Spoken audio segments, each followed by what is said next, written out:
एका गजबजलेल्या शहराच्या कोपऱ्यात एक वृद्ध गृहस्थ राहत होते. त्यांचे वय झाले होते, शरीर थकले होते आणि डोळ्यांवरील चष्म्याच्या काचांमागून दिसणारे त्यांचे जग आता धूसर झाले होते. ज्या मुलांसाठी त्यांनी रक्ताचे पाणी करून मोठे बंगले उभे केले, त्यांनीच उतारवयात त्यांना घराबाहेरचा रस्ता दाखवला होता.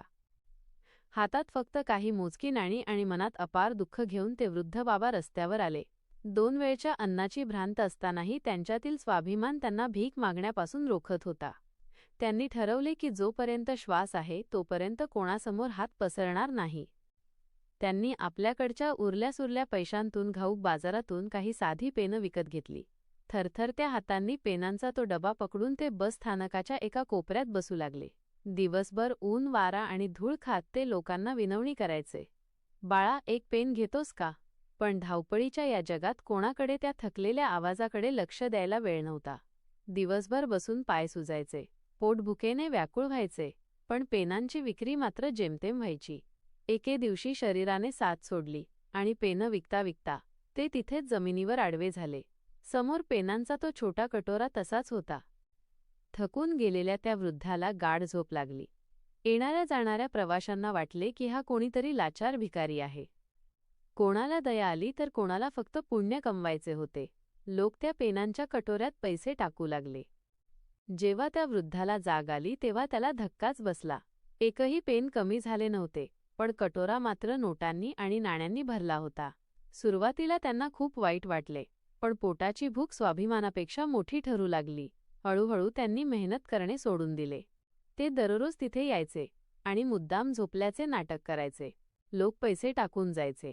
ज्या हातांनी कधी काळी कष्ट केले होते ते हात आता मदत नावाच्या सुस्त लाचारीचे गुलाम झाले होते. एके दिवशी एक तरुण उद्योगपती आपल्या महागड्या कारमधून उतरला आणि बस पकडण्यासाठी स्थानकावर आला. त्याने त्या वृद्धाला पाहिले, खिशातून 50 रुपयांची नोट काढली आणि त्यांच्या कटोऱ्यात टाकून तो बसमध्ये जाऊन बसला. बस सुरू होणार इतक्यात त्या तरुणाच्या मनात काहीतरी वीज चमकल्यासारखे झाले. तो तडक बसमधून उतरला आणि त्या वृद्धाकडे धावत गेला. त्याने काहीही न बोलता त्या कटोऱ्यातून 3-4 पेनं उचलली. वृद्ध बाबा आश्चर्याने त्याच्याकडे पाहू लागले. तो तरुण अतिशय नम्रपणे म्हणाला, बाबा, राग मानू नका. मी आधी तुम्हाला पैसे दिले, पण माल घेतल्याशिवाय पैसे देणे हा व्यापाराचा नियम नाही. या पेनांची एक किंमत आहे आणि मी ती किंमत चुकवली आहे. शेवटी तुम्ही सुद्धा एक बिझनेसमॅन आहात आणि मी सुद्धा. आपण दोघेही व्यापारी आहोत, मग व्यवहार बरोबरीचाच व्हायला हवा, नाही का? एवढे बोलून तो तरुण निघून गेला.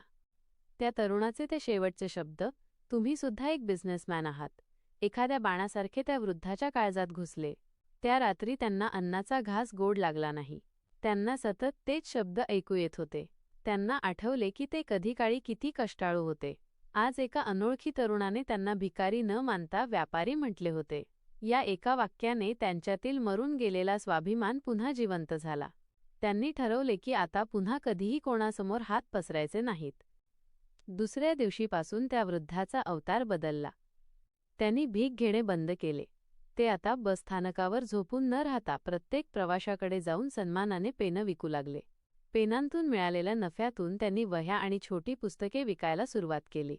ऊन असो वा पाऊस, ते वृद्ध बाबा आता मागे हटणारे नव्हते. त्यांच्या मनात फक्त तोच शब्द घुमत होता, माझा बिझनेसमॅन. कष्ट करत करत त्यांनी एका छोट्या स्टॉलपासून सुरुवात केली आणि पाहता पाहता 2 वर्षांत त्यांनी स्वतःचे स्टेशनरीचे मोठे दुकान थाटले. त्यांच्या कष्टाला यशाची फळे लागली होती. 2 वर्षांनंतर तोच तरुण उद्योगपती एका मोठ्या मॉलच्या उद्घाटन समारंभाला गेला होता.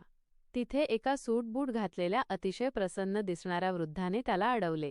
तुम्ही मला ओळखले का? वृद्धाने विचारले. तरुणाने काही वेळ विचार केला आणि म्हणाला, क्षमस्व, पण मला आठवत नाहीये. त्यावर वृद्ध गृहस्थ हसले आणि त्यांनी खिशातून एक साधे पेन काढून त्याच्या हातात दिले. मी तोच माणूस आहे ज्याला तुम्ही 2 वर्षांपूर्वी बस स्थानकावर सांगितले होते की मी सुद्धा एक बिझनेसमॅन आहे. तुमच्या त्या एका शब्दाने माझे आयुष्य बदलले. मी भीक मागणे सोडून कष्टाचा रस्ता धरला आणि आज मी या शहरातील स्टेशनरीचा सर्वात मोठा घाऊक व्यापारी आहे. त्या तरुणाच्या डोळ्यांत कौतुकाची चमक आली. त्याने त्या वृद्धाला सन्मानाने मिठी मारली. या कथेचा संदेश हाच आहे की आपण स्वतःला कशा नजरेने पाहतो यावरच आपले भविष्य अवलंबून असते. जर आपण स्वतःला लाचार आणि हताश मानले तर जग आपल्याला तसेच वागवेल. परंतु जर आपण स्वतःच्या कष्टावर आणि कौशल्यावर विश्वास ठेवला तर शून्यातून सुद्धा विश्व निर्माण करता येते. आपली ओळख ही आपल्या परिस्थितीवर नाही तर आपल्या कर्मावर आणि स्वाभिमानावर ठरत असते.